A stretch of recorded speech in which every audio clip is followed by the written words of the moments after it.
Ladies and gentlemen, welcome back to another episode of At the Buzzer Sports, where we talk all things basketball all the time. Anyway, I really want to get into the record prediction that Bleacher Report put out. I think it was earlier today. I was scrolling through Instagram and I saw that Bleacher Report put out an article predicting every team's record for the 2024-2025 NBA season. Now, I'm going to be going into my power ranking and my power ranking preview. Therefore, I'm going to put out my power ranking and then do a breakdown of all 30 teams in the NBA, which almost every sports content creator does every single year.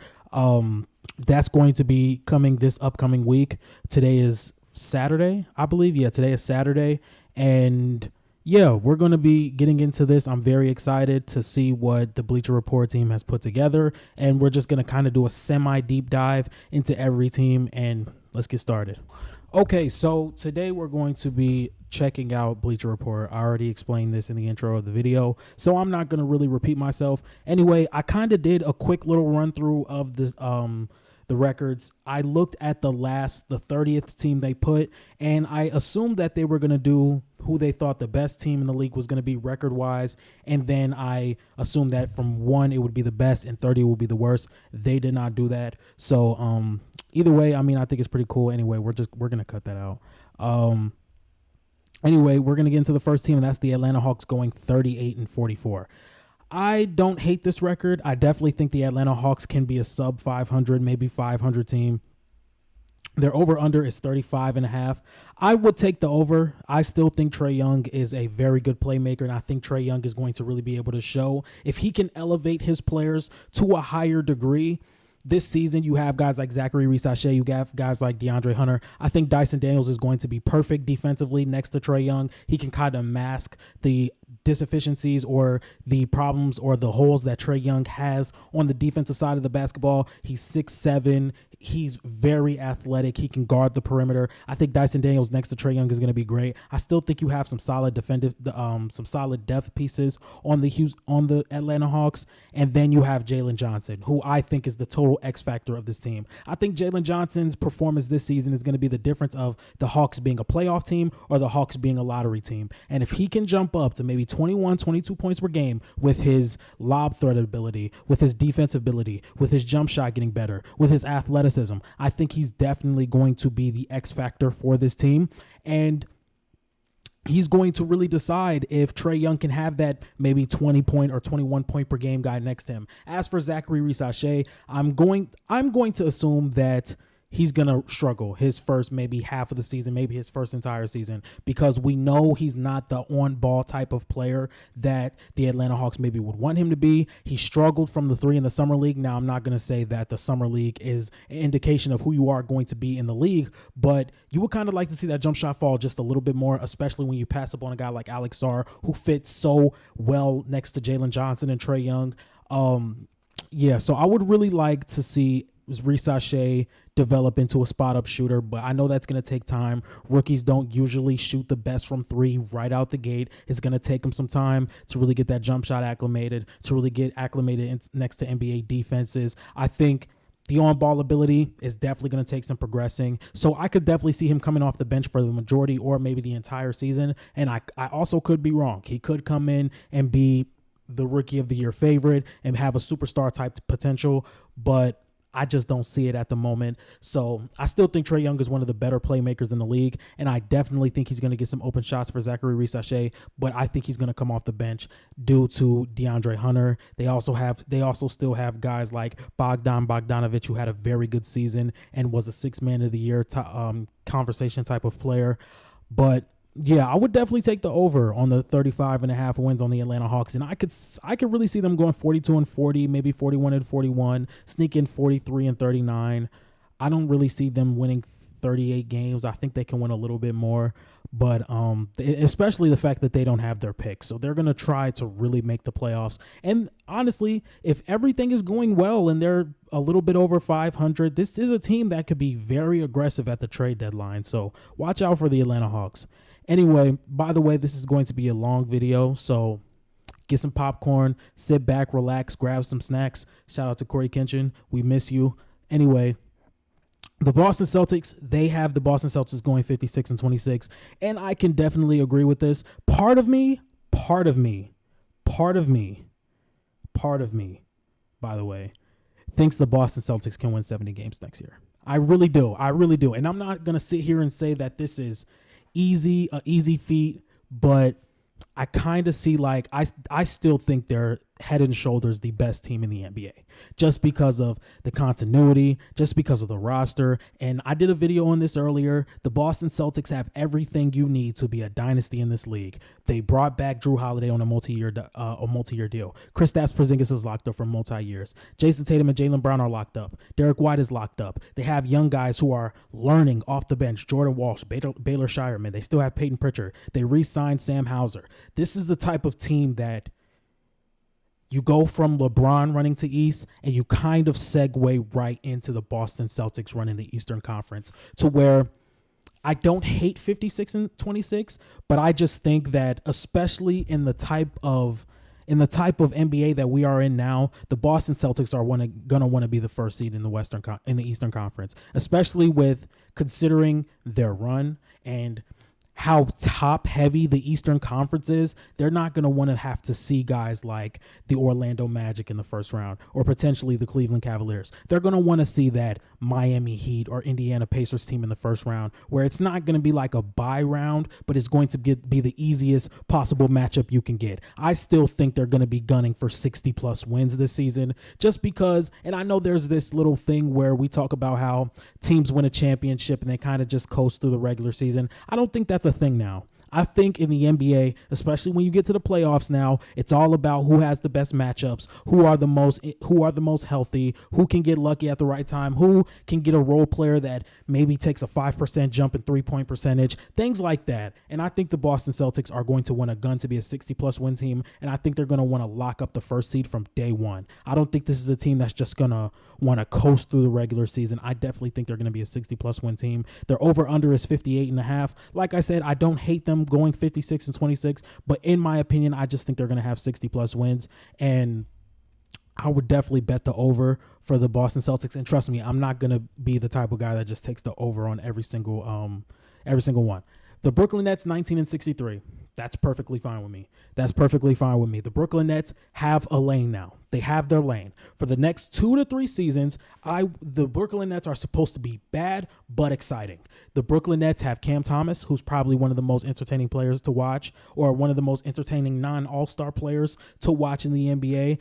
I do not think he's going to be the most efficient player this season. I think being consistently the guy taking the most shots every game, I think this is going to be very new to him. I think he's going to have times in the regular season where he struggles a lot and it leads to a lot of inefficient basketball, and it's going to lead to a lot of losses for the Brooklyn Nets because of outside of Cam Thomas, who can create. Dennis Schroeder has moments where he can create. I think Dariq Whitehead is going to be a very good athletic wing that they can bring in. Outside of Cam Thomas, I mean, you have Nicholas Claxton on the defensive side. You still have Cam Johnson, who I think is going to be traded before the deadline. Dorian Finney-Smith, who's going to be traded for the deadline. The Brooklyn Nets are trying to be bad. They're trying to be bad, and that's no problem.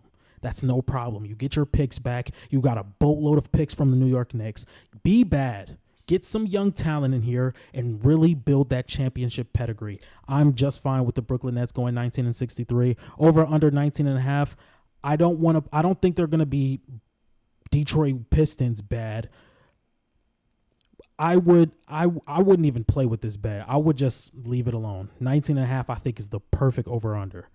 The Charlotte Hornets 28-54. Okay. Now, I spoke about this with D-Have. I spoke about the Charlotte Hornets briefly with D-Have in my breakout players list video. Shout out to D-Have once again. It was amazing collabing with him. We're going to get some more collabs with him sooner or later. Once again, I think the Charlotte Hornets are one injury-free season, and I'm not meaning nobody on the team gets injured at all, but I'm saying I think they're one 65-plus game season with LaMelo season away from really figuring it out. Like, look, we have our guys. I really like Trey Mann. I really like LaMelo Ball. I really like Tijon Saloon. I really like Brandon Miller. I really like Mark Williams. I think guys like Grant Williams, Nick Richards, I think these guys could be on the market come trade deadline to really bring in some pieces to really build that groundwork for the future. I think Tijon Saloon has the potential to be a glue guy between Brandon Miller and Mark Williams. I still think they maybe need a connector piece between LaMelo Ball and Brandon Miller, maybe a more athletic two guard that can really defend, but you still have the groundwork laid out. Brandon Miller looks like he can be one of the better scorers in the league. LaMelo Ball, when healthy, can be in top 10 point guard conversations. Even going seasons while playing 30, 35 games, he's still in the conversation to be a top 10 point guard in the league. It may be a little vague, it may be a little short due to the injuries, but talent-wise, I think LaMelo can definitely be in that conversation. I think he's had healthy seasons where he's led them to the play-in. I think LaMelo Ball and Brandon Miller are going to fit perfectly. The scoring and playmaking aspect is going to bounce right off each other. It's going to bounce right off each other. And a full season of a healthy LaMelo Ball with a Brandon Miller and a Mark Williams, I definitely think this team can win 35 games. I definitely think they can win 35 games. I do not think that they are as far away as the regular NBA fan would think they are, just due to their roster and LaMelo Ball's injury history. But once again, LaMelo's injury history is a big ask. It's a big ask for LaMelo to play 65, 70 games because in recent years, he has not. And we're going to take a look, as a matter of fact. Let's just look. I think, what year was that? I think it was 2020, 2021, where they were in a play-in. Let's look. In 2020, 2021, LaMelo Ball played 51 games. I think that was his rookie year, where he averaged 16 points per game, about 6 assists and 6 rebounds, which is very good. He won Rookie of the Year that year. And I'm not going to lie, that year I was really banging on LaMelo Ball being better than Anthony Edwards. I think it was my one homie Keyshawn who said Anthony Edwards was better, but all of us was going with LaMelo Ball. His second year, he made an all-star game. I think both of these years, they were in playing games. Even with playing 75 games, let me look at the Charlotte Hornets back in 2021, 2022. Like I said, this is going to be a longer video, so get your popcorn and have fun. No, not that squad. Like I said, longer video. We're going to dive deep into this. What year? Year by year stats. Let's go right here. If they'll let me click. All right, bet. Anyway, we can't find it. Here we go, right here. Perfect. 2021, 2022. They went 43-39, and I think this is good enough for a play-in. If we can look at the standings, that would be fantastic. Yeah, anyway, I'm sure they made the play-in that year. I'm pretty sure they made the play-in that year. I'm almost 100% positive they made play-ins back-to-back seasons. I would definitely slam the over on this Charlotte Hornets team, especially if LaMelo Ball can play 65 or north of 65 games. I think this team could be a 30, maybe 33 to 36 win team this season coming up. Okay, now the Chicago Bulls. By the way, for all the people who are watching this video and didn't tell me my camera was on, y'all fake as hell. Y'all are fake. Anyway, we are on team 5 out of 30. Don't know how long we've been recording. It's okay, though. It's okay. The Chicago Bulls going 30-52. Now, the sad thing about Chicago is they have a top 10 protected pick. I think the San Antonio Spurs own that pick. I think it was for DeMar DeRozan going to Chicago. I don't know 100%, but I still think the Chicago Bulls can be a playing team, and that's not a good thing. And I think they've came out and personally said that they want to contend for a playing spot, which is not good. It's not good. This team is not good. It's not good. And then I really don't understand the trade for Josh Giddey. Once again, I'm not going to sit here and say he's a lost player. He's a lost player. I'm not going to say that at all. Not going to speak on his off the court issues as well. And I just don't understand it. You still have Lonzo Ball, who is coming back, who you may buy out. Ayo Dosunmu as a starter averaged 18 points per game. Kobe White broke out as the lead guard for the Chicago Bulls, and yet you bring in another lead guard who can't shoot. You already have Lonzo, and Lonzo is a lot better of a shooter now, but I'm just saying Bringing in another guard is not helping the situation. You don't get anything back for Alex Caruso other than Giddey. You could have got back a pick. This team in the Oklahoma City Thunder own the most draft picks in the NBA right now. And you didn't get back anything but Josh Giddey, it's not a need. The biggest need for the Chicago Bulls this offseason was to find a lane. And now the lane got more confusing. Because now when you look at Kobe White and Ayo Dosunmu, guys that just broke out this season, now you're derailing their process. And when I say derailing their process, it's you're now moving Kobe White away from the lead guard position, which he broke out in last year. You're now putting Ayo Dosunmu back on the bench where he had 18 points per game as a starter last season. Zach LaVine's going to come back. Zach LaVine is one of the most slept on players in the NBA because he was injured and his contract. People will think less of Zach LaVine. Zach LaVine is still a very good scorer in the NBA. You still have Nikola Vucevic. Patrick Williams you just re-signed him. You draft Modest Buzelis. This team is still good enough to make a play-in in the Eastern Conference. This is not the West. In the West, you would probably be the worst team in the Western Conference, but it's not the West. It's the East. I'm sorry. I'm just ranting. But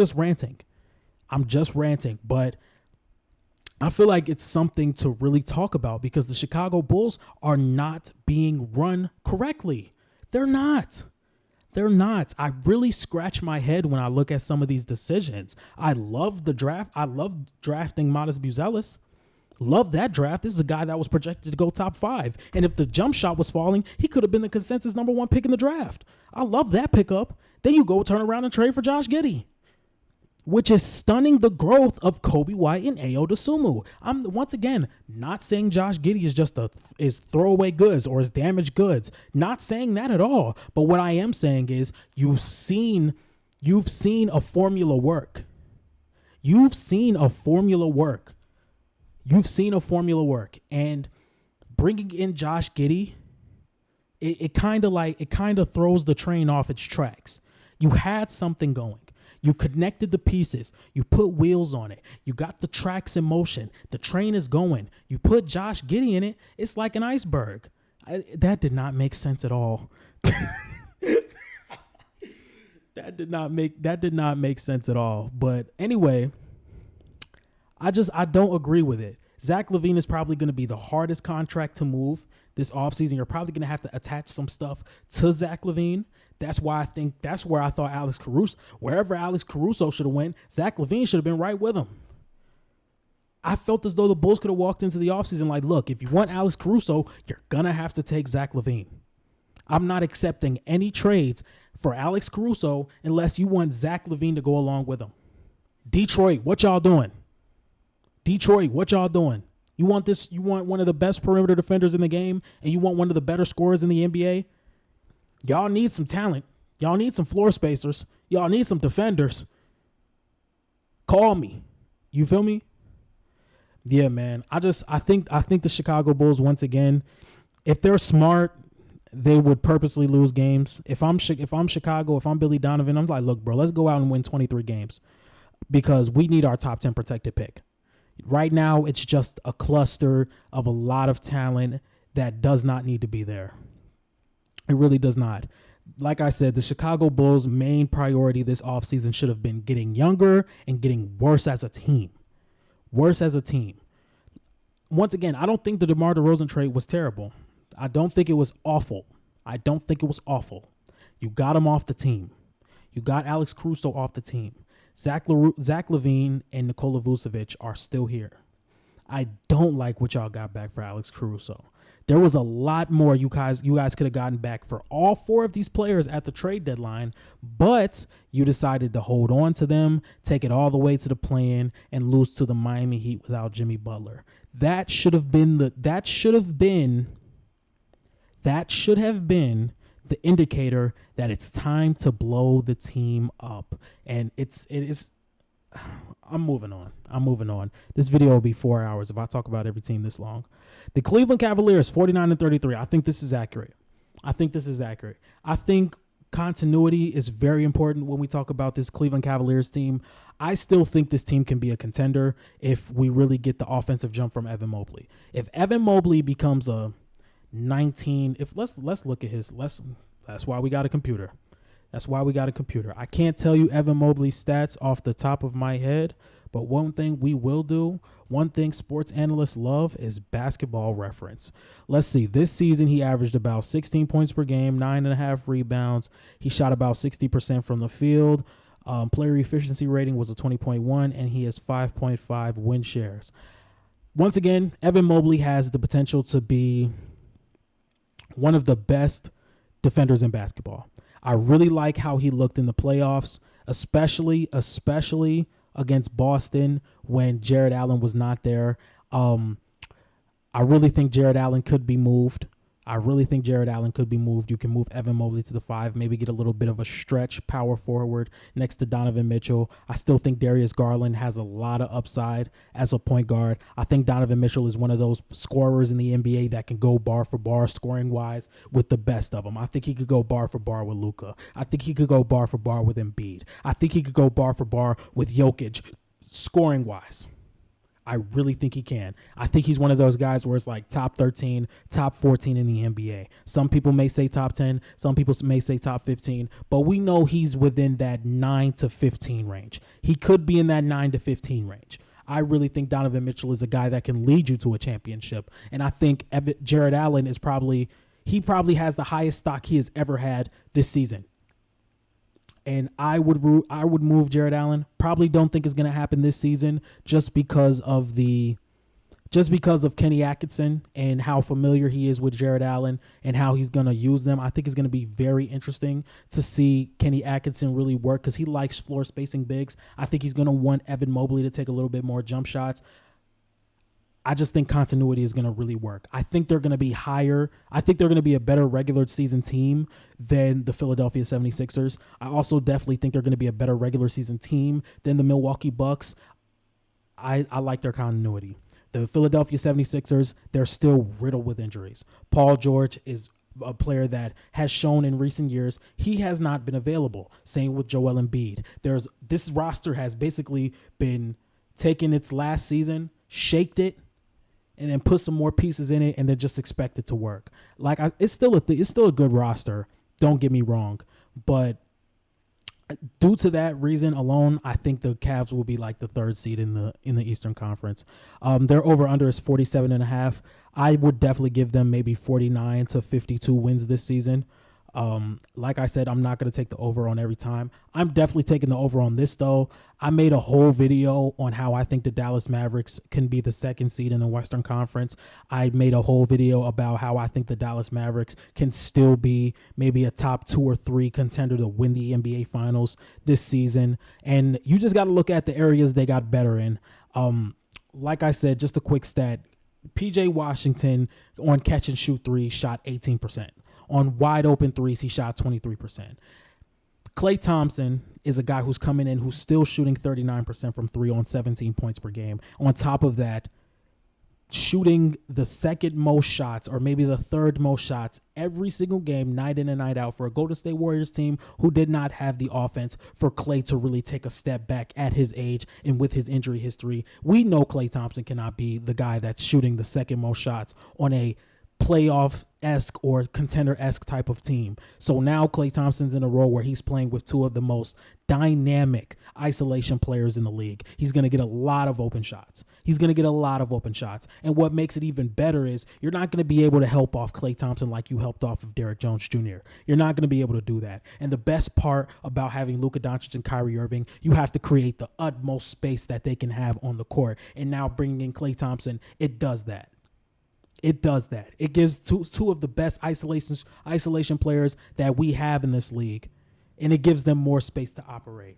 Anyway, to finish off with the Dallas Mavericks, I would smash the over. I think they're going to win about 57 games this season. As for the Denver Nuggets, 55-27. I think this is going to be like last year with the Western Conference, like how it was. This season, there was like 3 teams with 57 wins. 3 teams with like 57 wins. I think the Oklahoma City Thunder had the tiebreaker. I think it's going to be just like that this season, but now with 4 teams with the Dallas Mavericks. I think the Dallas Mavericks have inserted themselves with the Oklahoma City Thunders, the Minnesota Timberwolves, and the Denver Nuggets of the NBA. The over-under is 51.5 for the Denver Nuggets, I would leave this bet alone just because of the offensive firepower that is Nikola Jokic and Jamal Murray. Michael Malone is still one of the better coaches in the league. Aaron Gordon is still the unsung MVP of the Denver Nuggets. The only problem I have is Jamal Murray and Nikola Jokic, since the playoffs started, have not looked like the floor spacers that we know them to be. Now, I'm not going to say that this is such a big issue, but if they go into the season and we start hitting the trade deadline, maybe the All-Star break, and they're still shooting 31, 32, 33% from the three, then there's going to be a significant problem. There's going to be a real problem in Denver because you lose your 41% three-point shooter in KCP. I think Michael Porter Jr. is streaky, but I do think he's very dangerous to where if he's shooting, maybe he's hitting half his threes, he has 17 to 21 points. The Denver Nuggets are just unbeatable. And they have one of these guys like Aaron Gordon to where if he's hitting those jump shots, the Nuggets are going to win 9 times out of 10. If Aaron Gordon hits 3 out of 5 threes in a single game, the Nuggets are probably winning that game. Like I said, I'm only using this to rant, but I think the Denver Nuggets are still going to be a significantly better offensive team than a lot of the teams in the NBA.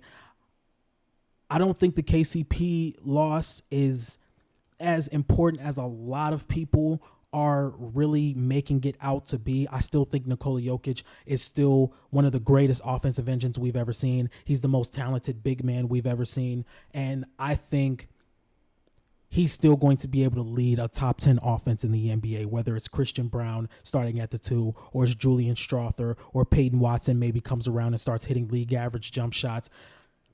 I still think this Denver Nuggets team is going to be very good. I still think this Denver Nuggets team is going to be damn good. And the only concern I really have is this Nikola Jokic jump shot and Jamal Murray jump shot situation, is it real? Is it real? Just like with Jason Tatum. Because recently we've seen all 3 of these guys derail when it comes to their jump shooting. We have seen all 3 of these guys kind of take a dip in their efficiency, and we want to know if it's real. And like I said, if we start going into the All-Star break, if we start going into maybe January, maybe the trade deadline, and these guys are shooting less than maybe 36, 35% from the three-point line, it's going to be very, very, very dangerous for the team. But I still have the utmost trust in the Denver Nuggets that they're going to be a top 3, top 4 seed in the Western Conference. They have the best player in the league. And there's just a point in time in every single game where the Denver Nuggets get absolutely whatever they want. No matter what it is, the Denver Nuggets are going to find a way to get what they want. And it doesn't really scare me as much as another guy would be scared of losing KCP. Their over-under is 51.5. I would not touch this. I can see them going. I would take the over. I really don't see them winning less than 50 games. I really don't. They can really go 50-32, which is just fine. I still think playoffs, they can still be a contender in this NBA, but I wouldn't see them losing less than 50 games. So I would take the over. The Detroit Pistons being 23-59. Once again, the Detroit Pistons, they're kind of confusing. In the end of the day, I forget his name, but they have a new jump shot coach who worked with Lonzo Ball on his jump shot, who is very, very, very, what's the word I'm looking for? I think he's proven himself as a jump shot coach. And you have guys like Asor Thompson and Ron Holland who are going to be getting significant minutes this season who cannot stretch the floor. But they did spend a lot of money on guys who are floor spacers, just bringing in some talent for this team to really come in and play ball. I think Tobias Harris is going to be a very good floor spacer. So will Malik Beasley, and so will Tim Hardaway Jr. I think Cade Cunningham is going to take a significant jump. Once again, shout out to D-Have. Me and him talked about that in my breakout players video. I think Cade Cunningham is going to be north of maybe 24, 25 points per game, and his 7.5 assists can go up to maybe 8.5, 9. I think Cade Cunningham is really going to show why he was the number 1 pick in that 2021 NBA draft. So I think that's good. I think Asor Thompson as a perimeter defender is going to get even better. He's very athletic. His rebounds for a wing is significantly insane. Significantly insane. I said that again for the second time. Once again, I think the Detroit Pistons are going to get a lot better. I don't think their record is going to show that. Because they're still probably going to be a high 20s, low 30 win team in my opinion, but I still think they're going to get a lot better with the 3-point shooting, with Asor Thompson taking another jump. I think Jalen Duren has all types of potential as a defender. I don't think he's really tapped into that just yet. But bringing in guys like Malik Beasley, Tim Hardaway, Tobias Harris, you bring in Simone Fontecchio, or you bring him back, who's another positive 3-point shooter. I think the Pistons are going to make a lot of jumps this season. You may not see it in their record, but I think eye test wise, they're going to be a lot better, in my opinion. Anyway, next team we're gonna be talking about is the Golden State Warriors. This may be the first time I take the under on the wins. I still don't think the Golden State Warriors have enough to be a near 50-win team this season.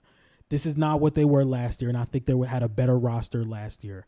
You lose CP3 for nothing when I think the Chicago Bulls were like, look, give us Andrew Wiggins or Chris Paul for Zach LaVine. I still think that was a fumble. You missed out on Paul George, which is not significantly your fault. You lose Klay Thompson, who is somebody that was a very key part of this dynasty. And one thing that I want to kind of talk about for the Golden State Warriors, in recent years, we've seen a lot of teams give up their franchise cornerstone, which Klay is one of the 3 franchise cornerstones for the Golden State Warriors. We've seen teams give up their franchise cornerstone and get rewarded. When we talk about DeMar DeRozan being traded for Kawhi Leonard, the Toronto Raptors went and won a championship. When we talk about Marcus Smart being traded for Kristaps Porzingis and Drew Holiday, the Celtics won a championship. The Oklahoma City Thunder giving up Russell Westbrook. Now they have the best future in the NBA. Teams who give up their franchise cornerstone usually get rewarded, and San Francisco and the Golden State Warriors have not done that. They have not. They will not get rewarded for giving up Klay Thompson. I think this team is going to win about 42 or 44 games. I would definitely take the under. I do not see them winning as much as 46, especially in a stacked Western Conference, which is only getting better. I think the Spurs are a really big dark horse in the Western Conference, at least to make a play-in or make it maybe 7th or 8th in the Western Conference. The Rockets are a dark horse. It's just a lot of talent in the West, and to really say that the Golden State Warriors can go 46-36, I would say they can go 43-39, 44-38. I just don't think Steph has enough anymore to lead a team like this offensively. Jonathan Kuminga took a step last season, but I still don't think he's ready to be that number 2 guy on a deep playoff roster type team, a team that's trying to make a deep playoff run. I don't see that in him. And once again, I still don't think Draymond is as dominant as he was to lead a top defense in the league, especially with guys like Buddy Hield and Andrew Wiggins, who's just fallen off the face of the earth. I just don't think the Golden State Warriors are going to be that good, to be blunt. I could see a world where they don't make the play-in. Like, if you were to tell me you do not have the Golden State Warriors making the play-in game, I would want to hear you out and see where you're coming from, but you're not really gonna shock me. You're not really gonna shock me, and I'm not really gonna be pissed at it. Yeah, I think 43.5 is the perfect over/under. I would not say they would go 46-36. I really think 46-36 can get you like. I think 46-36 might be like the 10th seed in the Western Conference. If you want to be completely honest with how many teams are in the Western Conference, there are realistically 13 teams in the Western Conference who I could see a world where they're in the playoffs. Okay, so next we're going to be talking about the Houston Rockets, which I completely believe in. This is a team that I think is going to be a dark horse team. I think this team is going to take the league by storm. I think this team can really make a playoff appearance. I think they can win a play-in game. I think they can make it tough on one of these top-tier teams in the Western Conference. I just think they supply everything that you would need in a young team in a playoff competing type of team. You have the outside shooting in Jabari Smith, who's shooting about 37% from three on maybe 5 to 7 attempts. I'm not completely sure. Reed Shepherd, who I think's 3-point shooting is going to translate to the NBA on day one. You have the perimeter defense in Tari Eason and Amen Thompson and Dylan Brooks. You have the playmaking in Fred VanVleet. You have the true ability to score in Jalen Green, who I think his efficiency has not been the best. I think it can be a little bit better this season. I definitely think he's going to take a jump in that type of spectrum this season. And I think you have Alperen Sengun, who can just be the number one. I think he's also going to make a very, very big jump. Last season, he averaged about 21 points, 9 rebounds, and 5 assists. His impact was felt every single night. He's a dynamic scorer. He can score down low. He can score with the post fade. He can score in the mid-range area. And he's such a good playmaker. He's such a good playmaker to be at the big man position. I really like what the Houston Rockets bring to the table. I think they could be a matchup nightmare for anybody in the NBA. I don't think that they are in that top tier of Western Conference teams yet. Obviously, they're so young. Their roster age average is 23.6. I definitely think they are one of those younger teams in the NBA, but this is a younger team that you do not want to sleep on. This is a team that's going to constantly bring it at you every single night with Ime Udoka, who just completely set the culture for this Houston team. I forgot to mention Steven Adams, who's on the older side. He's getting a little old now, but he's definitely going to make his impact felt on this Houston Rockets team. This is a team I'm very high on. And I'm sure a lot of teams are very high on the Houston Rockets. I think Reed Shepherd, he looks really good. And especially with that 3-point shooting, which is something the Rockets really needed this offseason. Jalen Green, very solid shooter, inconsistent. Jabari Smith, very solid shooter, inconsistent. I think Tari Eason could work on his jump shot. Definitely think Amen Thompson is going to need some time to progress as a 3-point shooter. Alperen Sengun is not the best 3-point shooter either, but he does not take a lot of those per game. I really like the Houston Rockets because they check off a lot of boxes. All the boxes I just named, they check off a lot of them. To the point where it's like we get towards the playoffs and it's like, wow, the Rockets are the 7th seed. Wow, the Rockets are the 6th seed. I wouldn't be surprised if they're in that conversation because they made a play-in push. They definitely did make that play-in push last season, and it made it more interesting. And then you get the 3rd pick in the draft. And now it's like Jalen Green, I think, is going to be a lot more efficient this year. Fred VanVleet is going to be able to mentor Reed Shepherd, and Reed Shepherd's going to become that maybe starting point guard. I think in the future, I didn't even mention Cam Whitmore, the athleticism, the scoring, the defense. He's another guy who can get better at the 3-point line, but we saw flashes of it in his rookie season. There's just so much to mention with the Houston Rockets. And once again, 44-38, I like that record. I wouldn't be surprised if it was like the Golden State Warriors and they go 46-36 or they go 47-35. I would not give them 48-49, but I think their win range is about 43 games to 47 games. I definitely think they can win 47 games. I really do, especially with the culture that Ime Udoka has brought in, the young talent. I think this team is going to be very good. I would take the over on 43.5. I definitely would.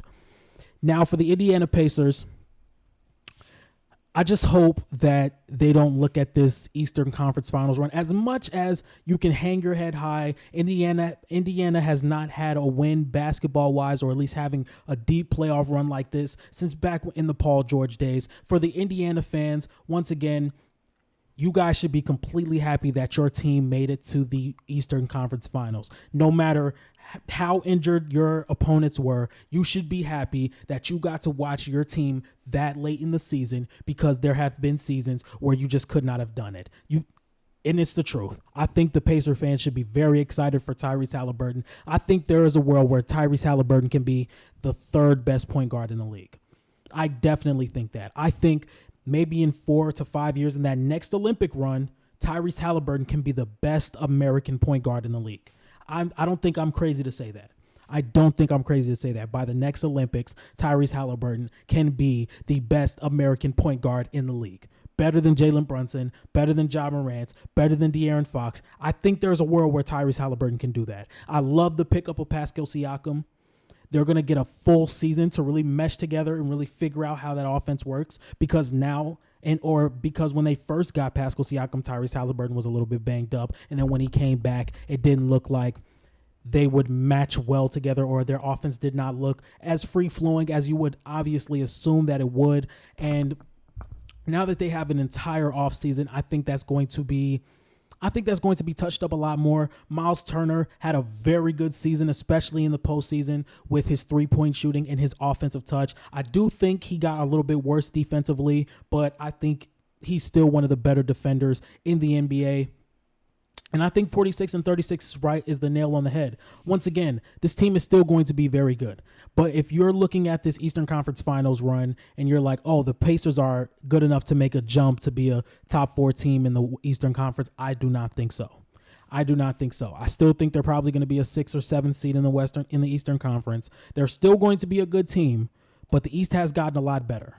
They have gotten a lot better. I still think I would take teams like the Magic in the regular season, maybe the Cavs, the Bucks, the Knicks, the Sixers, the Celtics, of course. There's still a lot of teams I would take over Indiana, but I still think the strides of becoming a better team is definitely there with Tyrese Halliburton, and I think you guys got your guy for the next 10 to 15 seasons. Anyway, we're going to talk about the Los Angeles Clippers when their record prediction is 42 and 40. Don't hate that at all. Hot take, I think James Harden requests a trade by the trade deadline.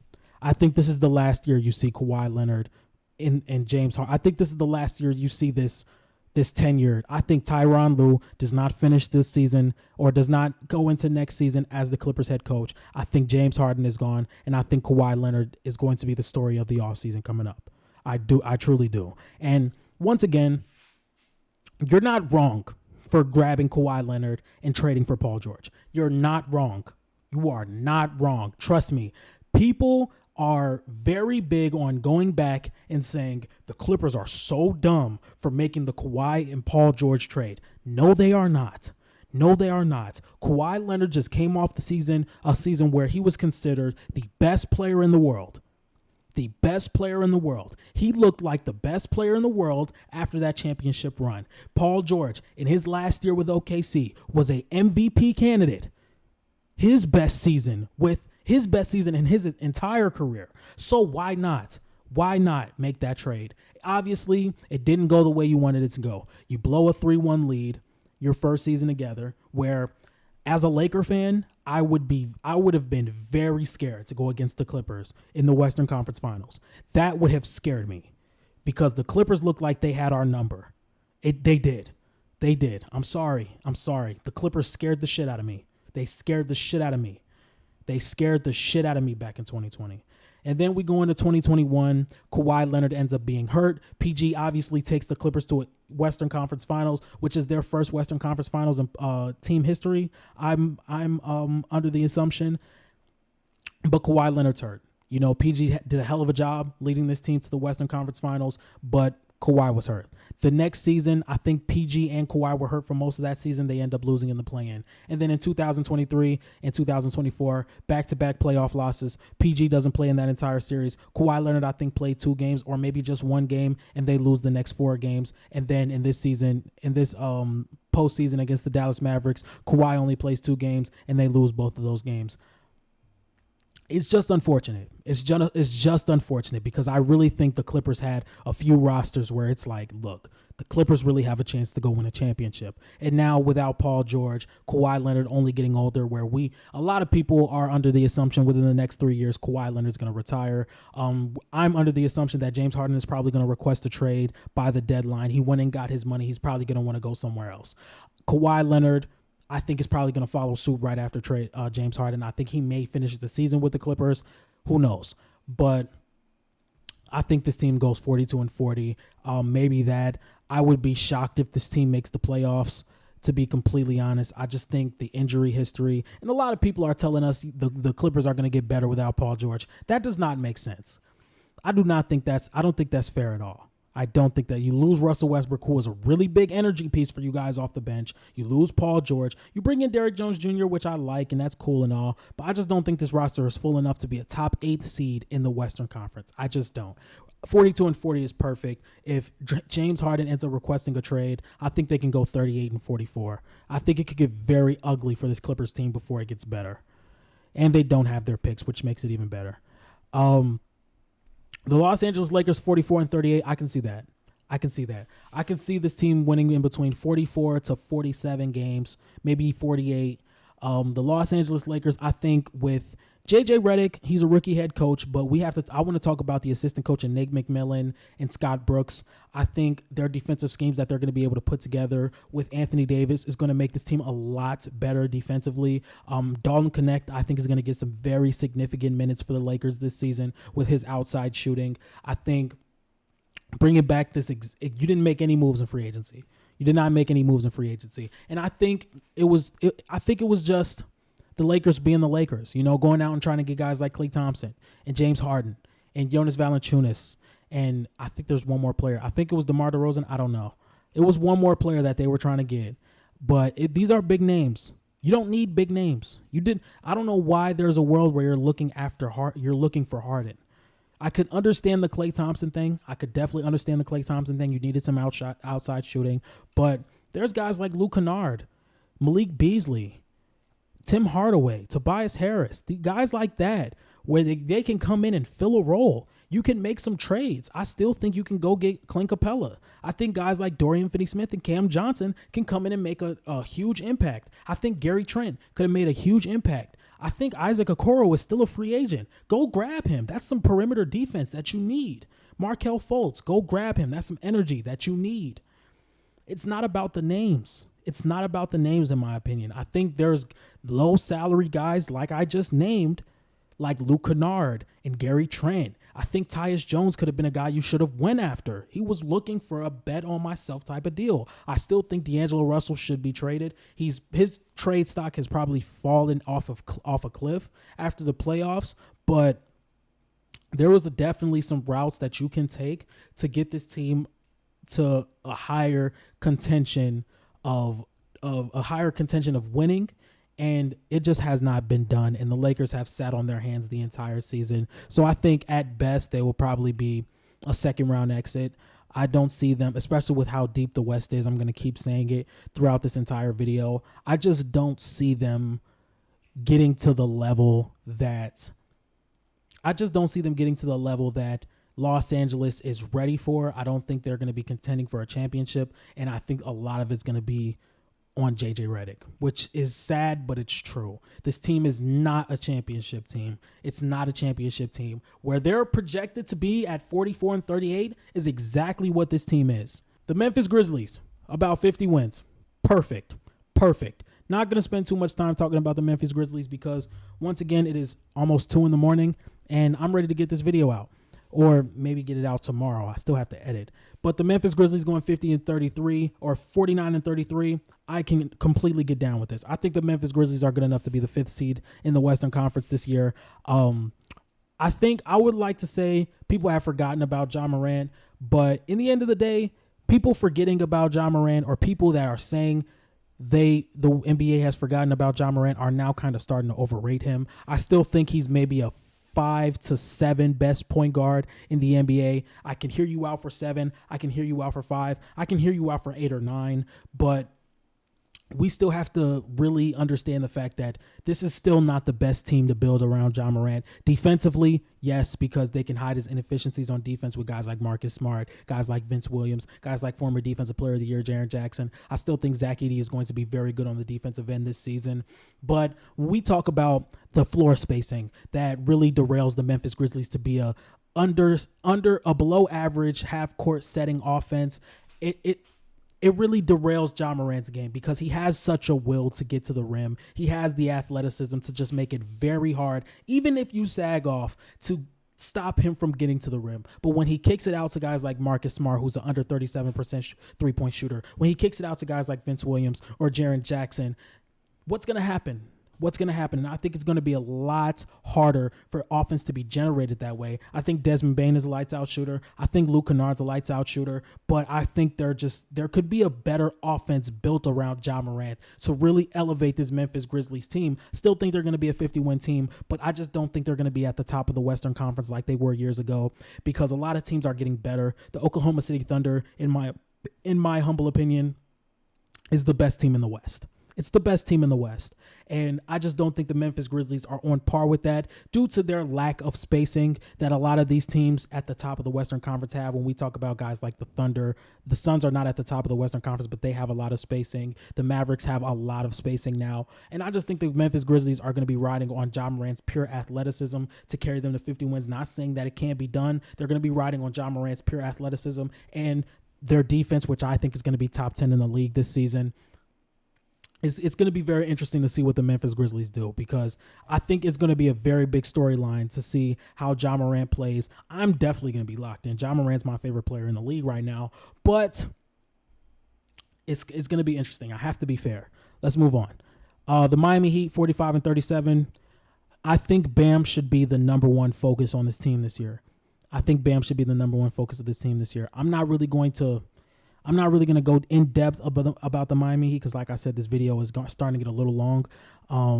But yeah, just a quick thing. I think Jimmy Butler is going to have a better year this year, especially since it's going to be a contract year, and he might just leave the Miami Heat for nothing. I still think Jaime Jaquez can make a jump. I think Nikola Jovic is going to make a jump with his three-point shooting. I think he could get a lot better this season. I really like Khalil Ware. I think there is a world where he can be the starting center and Bam can be moved over to the 4 before the season is over. But once again, this Miami Heat team could definitely use some defenders, especially on the perimeter. I think Duncan Robinson, Tyler Hero, Terry Rozier, these guys are all negatives defensively. Jimmy Butler is not the same defender he once was, where he could be an elite defender game in and game out for an 82-game span. But I still think this Miami Heat team is good, especially in the Eastern Conference. I think they could be a 7th or 8th seed. I don't see them being a top 6 team because I just think they are not up there roster-wise with guys like the Magic, the Cavs, the Bucks, the Knicks, so forth. Let's move on. The Milwaukee Bucks being 51-31, I could bump this up maybe to 52 or 53, but I could understand 51-31. Still think Giannis is the best player in the Eastern Conference. You're bringing Gary Trent, who I really like. I hated their draft, though. I hated their draft. This is a Milwaukee Bucks team who's looking to win right now. This draft has probably some of the most win-now prospects we've seen in a while. There were still guys like Kevin McCullough, who was still on the board, who's a great outside shooter, very high IQ type of player. Ryan Dunn was still on the board for this team. I think Bobby Klintman would have been a great pickup, maybe in the second round. Tyler Kolek was still on the board for them. Pacome Dadier was still on the board. I just think there was so many win-now players that could have found their way into the rotation come October, and they whiffed on all of them.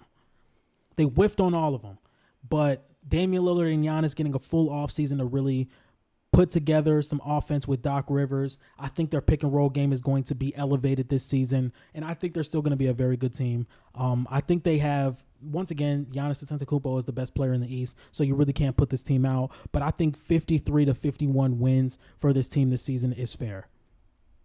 The Minnesota Timberwolves, 50-32. Like I said, I still think the Timberwolves, Mavs, Thunder, and Nuggets, all these teams are going to probably be within 55 and 58 wins this season. It's going to be a very close top of the Western Conference. One thing the Minnesota Timberwolves were lacking, in my opinion, is scoring on the perimeter. Outside of Anthony Edwards, you didn't really have anybody. And you brought in 2 rookies who can come in and do that. And come in and score. And that's guys like Robert Dillingham and Terrence Shannon. I think Terrence Shannon isn't going to get the minutes that Rob Dillingham is going to get. I mean, obviously. But he's going to be that energy guy where he's probably going to have some really nice highlights. He's going to come in and he's going to have to earn his minutes like every other rookie would. But he's not going to have the long enough leash that Robert Dillingham is going to have. And when I talk about a undersized point guard who can shoot and isn't really as heavy as the other guards, one thing I would say that would be asked of Rob Dillingham: make the right reads on offense and hit shots, and show effort on defense. I think that is what Rob Dillingham is going to be asked of him in his rookie season, and I think he can fulfill that role. I think he can hit the outside shot. I think he can play make. I think he's going to be able to have active hands on offense. He's going to be able to show effort. It's just all about hitting those shots, because in the end of the day, this is a playoff team. This is a playoff team to where if you start to play bad, you could fall down that rotation pretty quickly. So it's going to be a lot of pressure on Rob Dillingham, especially when the Minnesota Timberwolves don't have a lot of creators on the perimeter. So it's going to be very difficult. But like I said, I think the Minnesota Timberwolves are going to be between 53 and 58 wins, just like the other top 4 teams in the Western Conference. So I would take the over on 50 and 32. Okay, the next team we're going to be talking about is the New Orleans Pelicans. One concern I really have for the Pelicans is I think Herb Jones I don't know this for sure, but I would assume Herb Jones coming off the bench could be a disservice. I think DeJounte Murray and Herb Jones could be one of the better defensive backcourts in the league. I think they could be up there with Drew Holiday and Derek White. I think they could be up there with Jalen Suggs and KCP. But you still have CJ McCollum there. We don't know what's going on with Brandon Ingram. And then the big man spot is kind of vacant. You have Yves Missi, who I don't think should be starting day one as a rookie. I think he can get cooked and pick and roll. I think his just knowledge of defense as a rookie is what's going to hurt them. I definitely think you need to bring in some type of big, whether that's trading Brandon Ingram and bringing in a starting level big. I just don't know what the answer is for the big man as of right now. But 46 and 36, I can definitely see that. I can see 47 wins. I can see 48 wins. With a healthy Zion Williamson, I can see 50 wins. So around this range from 46 to 50, I'm not mad at. I'm going to take the over on them. The New York Knicks, 49 and 33, I would definitely take the over. I think the Knicks can be a 55-win team, especially it all comes down, in my opinion, to Julius Randle. It seems like the New York Knicks have set a culture. The Villanova Knicks, the power of friendship. Is Julius Randle going to be able to really be a part of that and contribute to that? I just think if he comes in this year and his body language is still off, his shot IQ is not good at all, I just think he needs to be that dynamic rebounder. He needs to be that dirty work guy. I just don't think you can come into the season averaging what you are expected to average. Let's look at his numbers real quick. If we look at Julius Randle's stats year by year, let's just look at his stats real fast. Okay, the season before last, he averaged about 25 points per game, and this season he averaged about 24. I think that should probably go down to 22 or 21. Maybe you focus on the rebounding a little bit, maybe get better as a defender down low. I think that is what Julius Randle should maybe focus a little bit more on. I don't think being that 25 point per game type of guy is really what's going to be best for this team. I think what you need to do, maybe especially in the early part of the season, figure out where you fit on this team.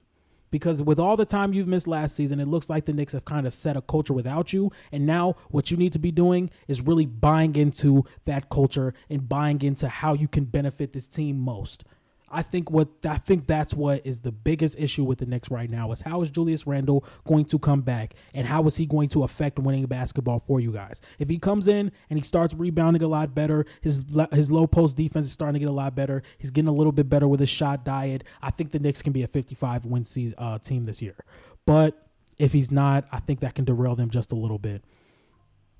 Anyway, the OKC Thunder, I would not be surprised if the Thunder are maybe a low 60, high 50 win team this year. And like I said, a team for me that is a true championship team, or what consists of a true championship team in my opinion, roster versatility, maybe having a big man rotation, having different, like I said, roster versatility, having different sets of lineups that you could throw out and can be positives offensively, defensively, have a positive net rating. I think the Oklahoma City Thunder can give you that. I think they can have lineups where you can have Chet and Isaiah Hartenstein out at the same time. Chet Holmgren is a solid floor spacer. He looked like he could be a great help defender. He looks like he's a very good team defender. I think Lou Dort and Alex Caruso on the wings could give you hell defensively. I think there's a lineup there can be SGA, Alex Caruso, Lou Dort, Chet Holmgren, Isaiah Hartenstein. You have the scorer, you have all the defenders, and they can hit outside shots.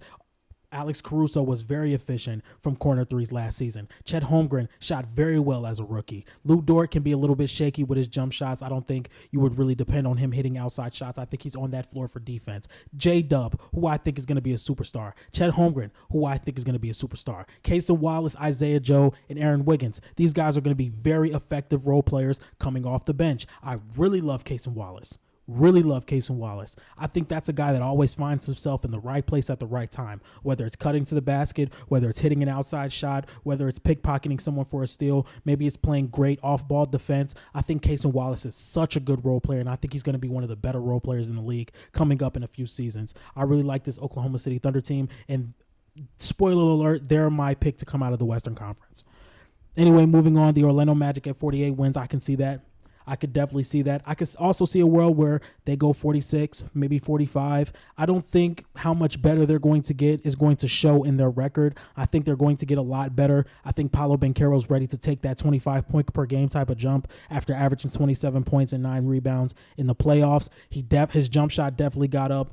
The only thing that I'm questioning right now is how big of a jump can Franz Wagner take with the extension that he just signed, and then how much better do they get offensively with KCP? I don't think all their shooting struggles just magically go away after signing KCP. I think it depends a lot on how well can Tristan da Silva hit the outside shot coming into the league. How well can Jet Howard hit the outside shot after not getting many games with more than 10 minutes last season? I think players like that is what's really going to impact this Magic team. If these guys can come in and hit shots consistently for them, I think the Magic are going to be great. Because you have Jalen Suggs and KCP, who I said just a couple minutes ago can be one of the best backcourts defensively in the entire league. You have Paolo Banchero, who in my opinion is going to be a top 5 player in this league one day. So I really like this Magic team. I don't think their record is really going to show how much better they got, but I can see a 45 to maybe 48 win season this year and maybe a 6th seed in the Eastern Conference. Like I said, don't think their record or their standing is going to show how much better they got this season. Now the Philadelphia 76ers, 52 wins. I like that. Once again, from 50 to 53, maybe 54, depending on how healthy these guys are. I like the Paul George, Tyrese Maxey, and Joel Embiid big three if they're healthy. But outside of that, I mean, this roster is kind of questionable if you ask me. I think Caleb Martin, who is probably most likely going to be starting at that 4 position. I just don't think that's the best option. I think Kyle Lowry is a little older to be getting significant minutes. I think Eric Gordon is a little bit older to be getting significant minutes. You're going to be banking on Jared McCain as a rookie. I like Kelly Oubre for his outside shooting and his defense that he brings in. I just think 2 guys that they should not have lost this offseason was DeAnthony Melton and Buddy Hield. Literally the best of both worlds. DeAnthony Melton is an excellent perimeter defender, and Buddy Hield is one of the greatest shooters we've ever seen. I just think having those 2 players on this roster, bringing them back on top of having Paul George would have made this team like, okay, this team can really make a finals push. And don't get me wrong, with a healthy Joel Embiid, a healthy Paul George, this team can still make a conference finals push. This team can still make a finals push. But when we talk about, like I said, roster versatility, rotational pieces, depth, these are the type of traits that make a championship team. And when 2 out of your 3 most impactful players on the team are known for either not showing up in the playoffs or showing up to the playoffs really banged up, it's very questionable. It's very questionable. I think Nick Nurse is a fantastic coach. I still think the 76ers are going to be at the top of the Eastern Conference, but it scares me. It scares me. It scares me, you know? So maybe 54 to 50 wins. That's my ballpark for the 76ers this season. Moving on to the Phoenix Suns. The Phoenix Suns are, in my opinion, if they do it right, if they do this right, I think the Phoenix Suns are going to be very, very dangerous. They could be very dangerous. Now, there's rumors that Grayson Allen is probably going to be dealt, I think, around January 15th, where the NBA rules are allowing him to be traded. I've heard Dorian Finney-Smith coming in for the Phoenix Suns. I think Bradley Beal should come off the bench, and I'm not the only person that thinks that. I think a lot of people in the NBA media would think the same thing, especially bringing in Tyus Jones, who averaged, I think it was 7 assists a night on 1 turnover. He was top 10 in the NBA. Let's look. If we look at Tyus Jones' numbers last season, no disrespect before I say this, but Tyus Jones gave you 7 assists a night on 1 turnover on the Washington Wizards. I think he's going to be able to really set the floor for Kevin Durant and Devin Booker, and then you let Bradley Beal come off the bench, and it's his world. It's his world where he can be a 6 Man of the Year candidate. I just think, like I said, if the Suns do it right, I just think they're really missing the rim protecting big. I don't think Jusuf Nurkic is a plus defensively at all. I think he's a great rebounder. I just don't think he's a plus defensively at all. I would love Ryan Dunn to get some significant minutes because he's one of the best perimeter defenders we've seen, or was one of the best perimeter defending prospects we've seen in the NBA draft. But like I said, if the Phoenix Suns do it right, I could definitely see them upsetting one of these top tier teams and possibly get into like the conference finals or the second round. It's all depending on if they do it right. And they're talking about trading Grayson Allen once he becomes available to be traded. And I definitely like a guy like Dorian Finney-Smith. If we can get that trade done, and let's say the starting lineup is now Tyus Jones, Devin Booker, Dorian Finney-Smith, Kevin Durant, and Jusuf Nurkic. You have Bradley Beal coming off the bench. You also signed Monte Morris. You have Ryan Dunn, who once again is the best perimeter defender in the 2024 draft class. How deep do you look at this team? Like, how much respect would you give the Phoenix Suns coming into this season? I really like the Phoenix Suns. So right now their win total is 50 games. I maybe would see 47, 48. I don't know if I would give them 50, but 47, 48, especially with the Western Conference getting a lot better. They won 49 games last year, and they were still one of the better offenses in the league, and they really just got better on offense now that they have a floor setter. So wouldn't be surprised at 50, but I would give them 47 or 48. I would take the under on 50. Okay, so next we're going to be talking about the Portland Trail Blazers, who, in my opinion, I think they have a accumulation of talent. They have an accumulation of talent. They don't have any direction, because you can't really set your direction until you know who your guy is. And once again, Scoot Henderson had a bit underwhelming rookie season, which I'm not reading too much into. We know that it takes a little bit for lead guards to come in as rookies and be impactful. That's just not something we see often. Towards the end of the season, he really made that jump. He started averaging about 19 points, 9 rebounds. His downhill ability, I think, is very special. I think maybe he's a step slower than De'Aaron Fox. That would be my type of player comparison to him. I think he has the potential to make some really difficult shots. I think he has the potential to be one of the best downhill guards that we've seen in a long time. I think he has the potential to be one of the better playmakers in the league. And I think he has the potential to be a really solid shooter in the NBA. We just have to see it all come together. And towards the end of the season, we kind of saw it. I think Jeremy Grant needs to be moved. I also think Matisse Thybulle needs to be moved. You don't use him as much. And I think Anthony Simons needs to be moved, and we're really starting to figure out who is going to stick around. I think that is the biggest thing for the Portland Trail Blazers this season. I think Time Lord Rob Williams needs to be moved. Jeremy Grant needs to be moved. I think after a while, DeAndre Ayton's probably going to get moved. I mean, it's nice to have him now, but I think Donovan Clingan is going to be the center of the future. Danny Advia, bringing him in was very big. Also bringing in Donovan Clingan. I loved their draft. I loved the trade they made. Now it's about finding your guy. And I know Scoot Henderson is probably the lead to be the guy for this Portland Trail Blazers team, but you want to really have that kind of assurance that he is going to be the guy, that we build our entire future around. So let's start building or putting the pieces in place to have this guy be our guy and succeed while he's our guy, So once again, he's one of my picks to be a breakout player this season. And 15 and 67, I would definitely give them more of a 21 or 22 type win season. I don't think they're going to be as bad as the Pistons and Wizards were last year. I would take the over on 15 wins. The Sacramento Kings. Let me take another sip. Edit all this out, John. Edit all of it out. Don't be lazy.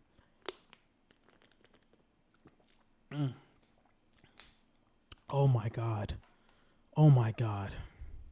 When you've been recording for 3 hours, it gets hard. I'm telling you, it gets hard. All right, almost done. Almost done.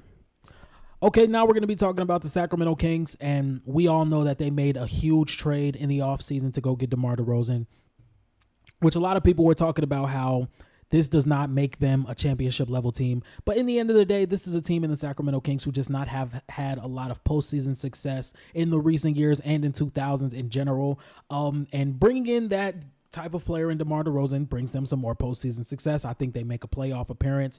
And the only thing I have an issue with is De'Aaron Fox, DeMar DeRozan, Domantas Sabonis. They all kind of have the same play area, which is around the paint and around the mid-range, to where it could be a little clogged up. I think Keegan Murray can help that out. I think he's going to get a lot more open jump shots this season. It is going to help his three-point efficiency. He shot 41% from the field while hitting the most threes as a rookie in a single season in his rookie year. So I think he's going to be a lot better in that aspect. And I also think a lot of people don't talk about Keegan Murray's perimeter defense, which I think is going to be very solid. This team is going to put up a lot of points offensively. I think towards the middle of the season, they're really going to figure it out. I think it could be a tough start to the beginning of the season, but 44-38 is where I could see the Sacramento Kings landing in the season this year.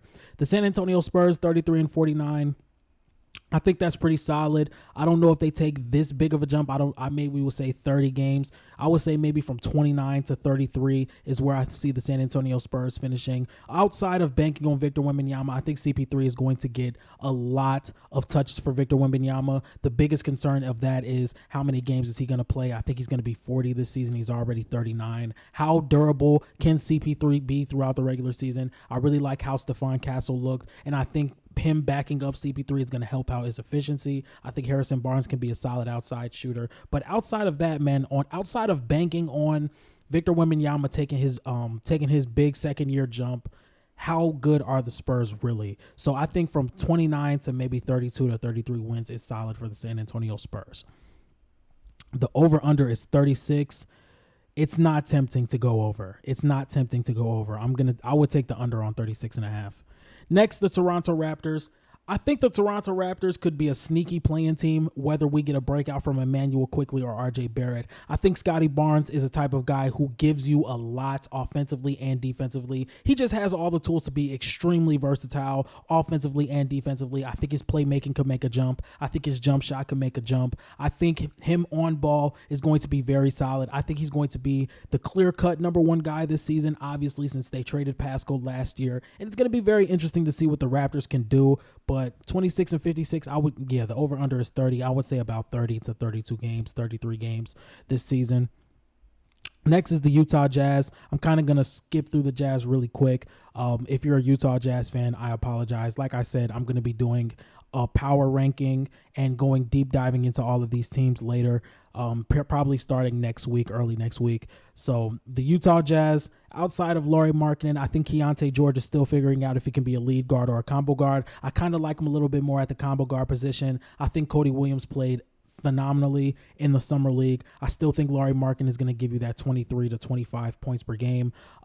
Walker Kessler, who was very disappointing in his second season, I think could make a jump this season, but 26-56 is where I see them going. And then the last team we're going to be talking about is the Washington Wizards. I still think this is going to be probably the worst or the second worst team in the league. I think Alex Sarr is going to struggle a little bit not having the playmaking guard next to him. I think he's going to need a playmaking guard to play next to him. I think Kyle Kuzma is probably going to get traded. I love Bilal Coulibaly. I love Corey Kispert. I like Bub Carrington and Keyshawn George. Malcolm Brogdon is going to be able to mentor guys like Bub Carrington. I just didn't really understand the Denny Advia trade. I really did not. But yeah, I still think the Washington Wizards are going to be one of the worst teams in the league, and they're probably going to be in that Cooper Flagg, Ace Bailey, Nolan Traore type sweepstakes. Anyway, guys, that's going to do it for my reacting to Bleacher Report's season prediction. I really appreciate you guys watching. I really appreciate everyone who has stuck through this entire video. This video is probably going to be over an hour long, so if you have stuck through, I really appreciate it. I'm really starting to do a little bit more longer videos, or at least I'm going to try to do some longer videos. If you guys like this type of content, make sure you like, comment, and subscribe. I appreciate everybody watching again, and I'm out. Peace.